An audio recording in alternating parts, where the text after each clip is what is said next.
लेबड़ी का नाजिर हूँ जामिया मिल्लिया इस्लामिया में बीटेक एडमिशन प्रोसेस के बारे में बात करेंगे। तो जैसा कि आप सभी लोग जानते होंगे, जामिया मिल्लिया इस्लामिया धीरे धीरे सभी एडमिशन कोर्स के रिजल्ट और उसके फर्स्ट लिस्ट, सेकंड लिस्ट और वेटिंग लिस्ट के भी लिस्ट पब्लिश कर रहा है। तो आपको सबसे पहले कुछ नहीं, सबसे पहले जामिया मिल्लिया इस्लामिया की ऑफिशियल वेबसाइट में चले जाना है। उसके बाद यहाँ पर एडमिशन रिजल्ट पे क्लिक करना है। क्लिक करने के बाद यहाँ पर आप जानते ही होंगे कैसा रिजल्ट चेक करना है। ये मैं कर लेता हूँ जो जो करना है। यहाँ पर हम ठीक से कैप्चा फिलअप कर लेंगे।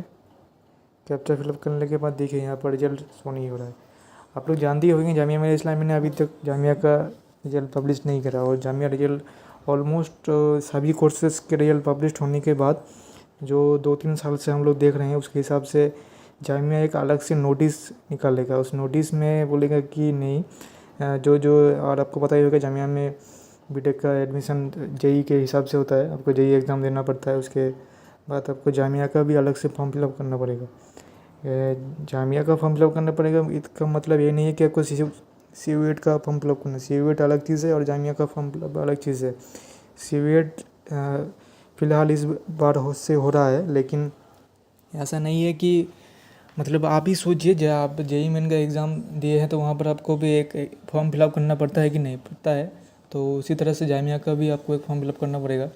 तो जो सभी स्टूडेंट्स कमेंट कर रहे थे कि CUET का फॉर्म फिलअप करना पड़ेगा, नहीं, CUET अलग कोर्सेज़ के लिए है और वो अलग चीज़ है। और आपको जामिया में ये बहुत सालों से हो रहा है, ये ऐसा नहीं है कि, तो बहरहाल वो आपको पता ही होगा। तो आपको उस फॉर्म में एक ईमेल करना पड़ेगा। ईमेल उस नोटिस का आने के बाद आपको, और जामिया का फॉर्म फिलअप करने के बाद आपको ईमेल में आपका application ID, roll number, father's name, mother's name, आपका कैटेगरी और ये सभी डॉक्यूमेंट स्कैन करके उस ईमेल में आपको अपलोड सेंड करना पड़ेगा। उस ईमेल में सेंड करने के बाद आपको वहाँ से 300 से 400 जन का एक 400 स्टूडेंट्स का एक लिस्ट आता है। उस लिस्ट में ही बोला जाता है कि नहीं, आपका किसका सिलेक्शन हुआ है और नहीं। और जामिया में बीटेक एडमिशन में बहुत सारे स्टूडेंट्स का वेटिंग लिस्ट में जो रहते हैं उसका सिलेक्शन होता है, वेटिंग लिस्ट क्लियर होता है, बहुत सारे स्टूडेंट्स क्लियर होता है। ऑलमोस्ट लास्ट ईयर 80,000 के करीब, लास्ट ईयर 80,000 के करीब आपका जो रैंक वहाँ तक गया था। और बाकी हम बात करें तो जामिया में आपको ब्रांच अपडेट भी कर सकते हैं। जामिया में जो बहरहाल जामिया में अभी तक 5 ब्रांच है, जो है सिविल, आपका computer engineering, electronic engineering, computer science engineering और आपका मैकेनिकल इंजीनियरिंग। तो ये सभी कोर्सेज़ का आप अगर चाहे तो आपको उसके लिए भी एक अलग से फॉर्म निकलता है। उस फॉर्म को फिलअप करने के बाद आप अपना ब्रांच अपडेट कर सकते हैं। तो ब्रांच अपडेट करने के बाद आपका उस हिसाब से सिलेक्शन होगा। और जामिया में वेटिंग लिस्ट में जो रहते हैं, बहरहाल अगर आपका सिलेक्शन हो जाता है तो अच्छी बात है। अगर सिलेक्शन आपका वेटिंग लिस्ट में रहता है तो आपका वेटिंग क्लियर होने का बहुत ज़्यादा चांस है, जो हम लोग देख रहे हैं। और कट ऑफ भी जाता है। तो बहरहाल जब भी इसका रिजल्ट आएगा तो हम आपको अपडेट कर देंगे, और आपको अपडेटेड रहना है तो हमारे चैनल को सब्सक्राइब कर सकते हैं। तो बाकी जो रिजल्ट है वो धीरे धीरे जामिया पब्लिश कर रहा है। और जामिया में ऑलमोस्ट 360 सीट्स है। जामिया में ऑलमोस्ट 360 सीट है। और जामिया में 5 ब्रांच है, ये आपको पता ही होगा।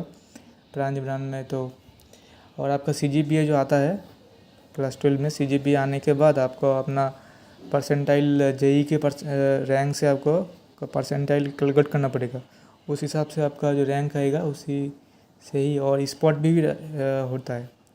अगर मान लीजिए कोई चांस आपका अगर नहीं हुआ और सीट खाली हैं तो स्पॉट भी 3 से 4 लिस्ट जामिया का निकलता है। तो आपको इसके लिए अपडेटेड रहना पड़ेगा और वेबसाइट में डेली बेसिस आपको चेक करते रहना पड़ेगा। ये नहीं मान लीजिए कि देखिए, ये नहीं है कि हम लोग कह रहे हैं कि मतलब हम लोग को पता है, हम लोग जान के आए हैं। आप लोग का अगर कोई भी क्वेरी होगा, देखिए आप यहाँ पर वेबसाइट में आ जाएंगे।